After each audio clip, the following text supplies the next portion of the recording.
Bon, ben, mesdames, messieurs, bonjour. Ça me fait grand plaisir de participer à votre Assemblée générale annuelle. Je voudrais au départ saluer votre président Jérémy Letellier, votre vice-président Julien Pagé, des gens avec qui j'ai le bonheur de partager certains dossiers provinciaux, des gens bien agréables qui ont à cœur de la protection des productrices et des producteurs agricoles, à cœur l'agriculture. Je voudrais également saluer Robert Racine. Robert Racine, votre directeur régional qui va nous ben, il ne va pas nous quitter, prière de ne pas envoyer de fleurs, qui quitte la fédération régionale après plusieurs années de service. C'est toujours, moi je suis toujours triste de voir des gens de haut niveau qui quittent, mais en même temps, je suis joyeux de voir que ces gens-là peuvent quitter et dire, ben voici ce qu'on a accompli dans les dernières années. Puis ces gens-là, qui puissent prendre une retraite qu'ils méritent. Fait que merci beaucoup, Robert. Bienvenue à Catherine, qui va lui succéder. Le monde agricole n'est pas si grand que ça. Je côtoyais Catherine dans d'autres comités. Je voudrais également saluer M. André Mousseau, un de mes collègues à Agricarrière, M. David Faneuf, que je rencontre parfois au Conseil général, qui est au niveau des œufs d'incubation, et puis Mme Anaïs du SCF aussi, qui est au Conseil des directeurs de SCF. Ça fait que bonjour, et là, quand on nomme des gens, on finit tout le temps par en oublier, ça fait que je m'excuse auprès de ceux que j'aurais oubliés. Mais bonjour tout le monde, ça me fait grand plaisir d'être là. Quand on part en tournée des AGA de fédération régionale, on nous prépare des notes d'allocution. Et là, j'ai à peu près 15 sujets dont je pourrais vous parler. Mais je ne vais pas faire ça. Puis là, c'est écrit 1 heure sur l'ordre du jour, mais ça ne durera pas 1 heure. Là. Puis là, j'aimerais ça que si jamais vous avez préparé des questions, j'aime bien ça, jaser avec les gens. Ça fait que, n'hésitez pas, là, tantôt, là, je suis en train de m'occuper de l'ordre du jour, là, mais c'est peut-être pas de mes affaires. Mais on verra tantôt s'il reste du temps. Voilà, ça fait que, pour la plupart de vous tous qui êtes délégués par votre organisation locale, vous êtes des gens qui avez les responsabilités de voir loin, de se projeter dans l'avenir et tenter d'influencer le futur. Alors, j'ai choisi de vous partager quelques sujets qui me préoccupent.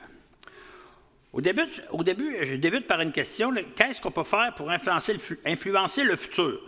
Bon, au niveau de l'aménagement du territoire, ce matin, il y a eu des présentations. Puis là, je vous le dis, Jérémy, un matin, est arrivé avec un beau discours bien fait, des belles phrases, des verbes à bonne place. Moi, ça va être un petit peu plus rough que ça. C'est pas bien fait de même, là.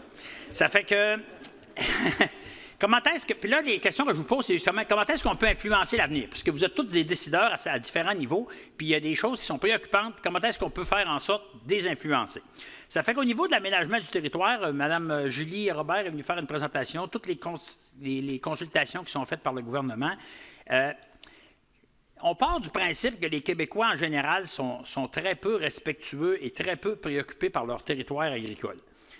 Le Québec est la province où le pourcentage des gens, de la population qui vivent dans les villes est la plus élevée au Canada. Hein? On est beaucoup des urbains au Québec. Les Québécois associent beaucoup plus leur alimentation avec le supermarché qu'avec le territoire agricole. Et les supermarchés sont toujours bien garnis. On l'a vu pendant la pandémie, hein, les gens avaient plus peur de manquer que de manquer de bouffe. Tu sais, je dis souvent qu'ils étaient plus préoccupés par les extrants que les intrants. C'est quand même, c'est bon. Pour certains, le territoire agricole, c'est un endroit en attente d'être dézoné pour continuer d'étendre en campagne des résidences avec une belle cour en pavé uni, une piscine puis du gazon parfait. Pour d'autres, le territoire agricole, ça doit être un lieu où on devrait faire tous les aménagements de protection d'environnement, de protection d'espèces menacées, l'endroit où on devrait aménager des lieux de séquestration de carbone, des éoliennes. Il faut tout le temps mettre ça en territoire agricole. Pour certains, le territoire agricole est là pour compenser tout ce qu'on ne peut pas faire en ville. Pour certains, le territoire agricole, c'est l'endroit pour implanter toutes nos ambitions de société en matière de protection de toutes sortes de choses. 3 exemples. On veut planter 2 milliards d'arbres. Ça ne va pas être dans le parking du centre d'achat certain. La COP 15 veut augmenter à 30 % la biodiversité d'ici 2030. Ça ne va pas être dans le boulevard en face du centre d'achat de tantôt non plus. peut-être pas en Montérégie, mais dans les régions périphériques, déjà, il y en a qui achètent des terres afin de les reboiser pour espérer vendre ou transiger des crédits carbone. Ça, c'est assez préoccupant.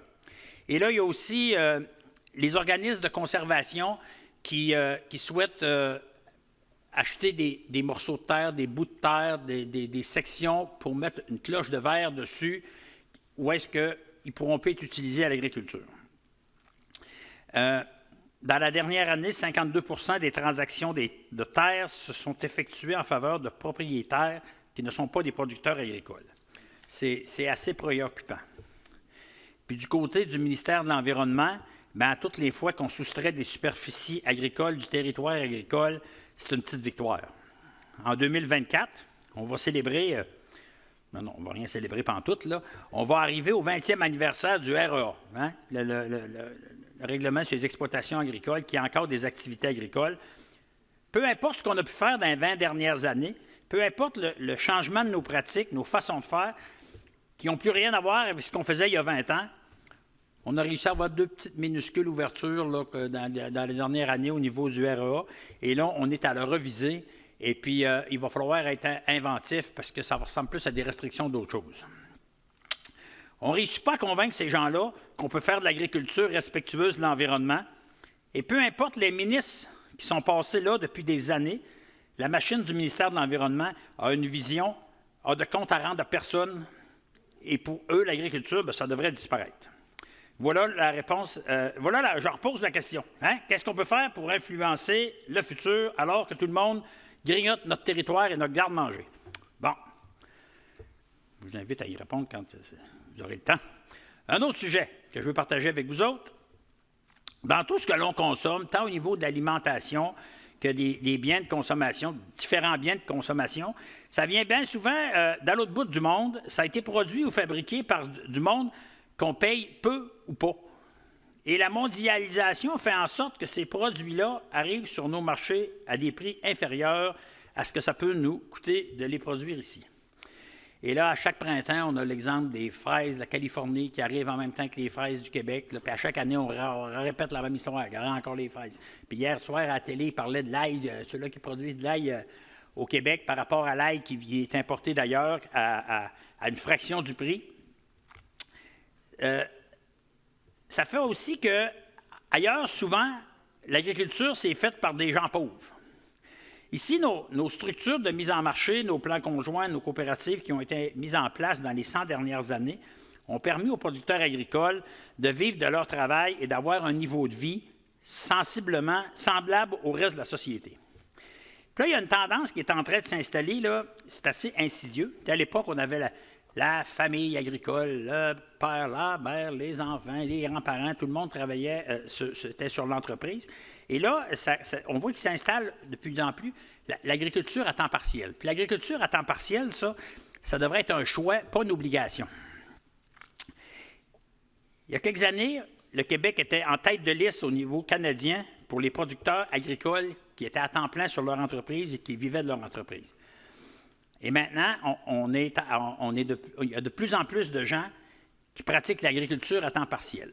La pression du toujours moins cher vient faire en sorte que les marges diminuent constamment et que l'agriculture ne peut plus faire vivre ceux qui la pratiquent.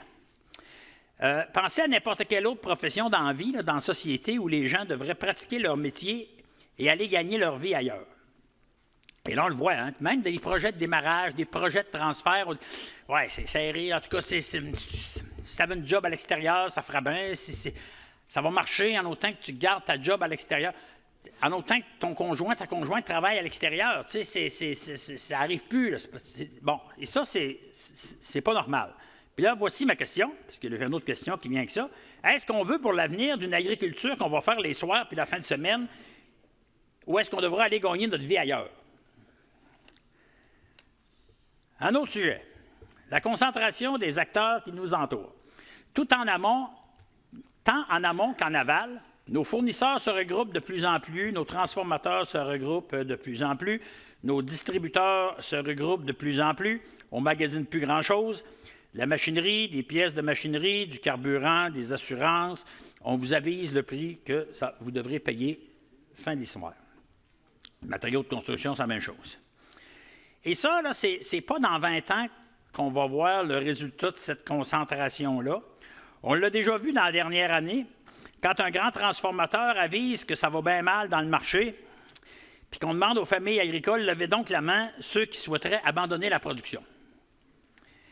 Levez donc la main ceux qui sont prêts à fermer leur ferme.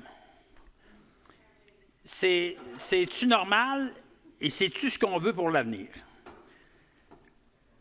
Raison de plus qu'au niveau de notre organisation, il faut être regroupé, il faut être fort, il faut être tous ensemble pour faire face à tous ces enjeux-là.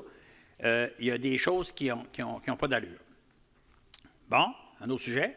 Lui, je l'ai écrit 4 fois, j'ai recommencé, j'ai essayé de choisir les bons mots. Je dis non, ça ne marche pas. Bon, puis là, peut-être que je n'ai pas plus les bons mots, mais je vais l'essayer quand même. Parce que moi, là, j'ai 5 assemblées annuelles à faire de région. Puis là, tu sais, ils vont dire, tu commences à Montérégie. Ouais, c'est une belle place pour aller roder le show. Ça fait que là, j'essayais de choisir les bons mots. Si jamais je n'ai pas choisi les bons mots, vous me le direz. À toutes les fois que... C'est ça. Et là, ce sujet-là, c'est le prix des terres agricoles et l'accessibilité au sol agricole, puis la transférabilité des entreprises agricoles, soit de la relève familiale ou à d'autres relèves aussi. À toutes les fois qu'on apprend la nouvelle qu'une terre a été vendue, il y a un nouveau prix record. Ça fait déjà longtemps que la production agricole pour un acre de terre est bien en deçà de ce que ça peut coûter de l'acheter, même financé sur plusieurs années. Je n'ai pas la solution, mais je fais toujours bien confiance à l'intelligence collective pour trouver des solutions. On a des petites solutions qui existent. L'organisation Artère qui essaye de matcher des aspirants avec des producteurs qui souhaitent être à partir pour la retraite. On a au niveau de nos spécialistes des SCF toutes sortes de façons d'organiser des transferts pour faire en sorte que ça puisse fonctionner.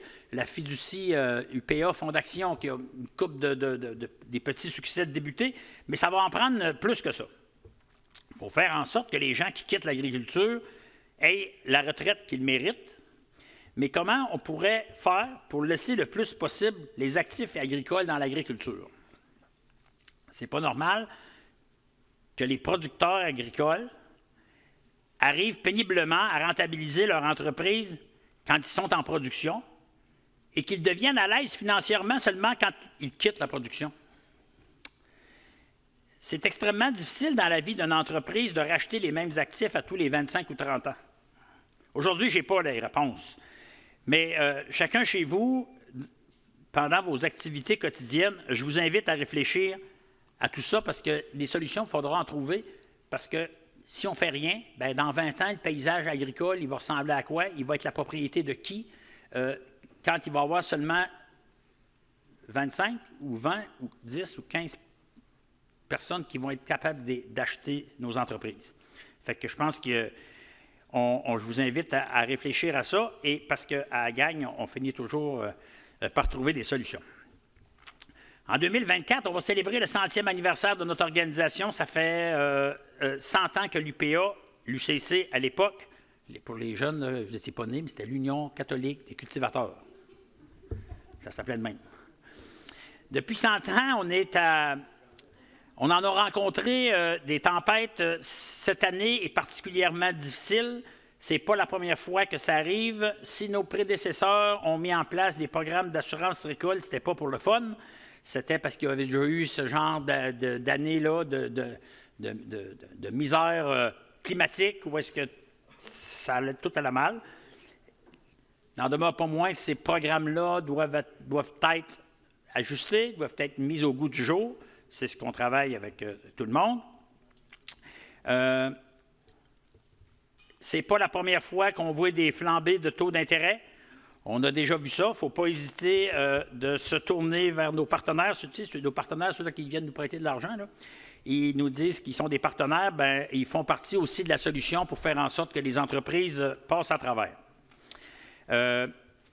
L'action collective n'a jamais été aussi importante que maintenant. Je pense que tout le monde ensemble, on peut continuer à espérer des belles années, des moments d'embellie au niveau de l'agriculture. Les jeunes souhaitent faire de l'agriculture. Tantôt, on parlait de l'eau, on a de l'eau pour faire de l'agriculture, on a du sol pour faire de l'agriculture.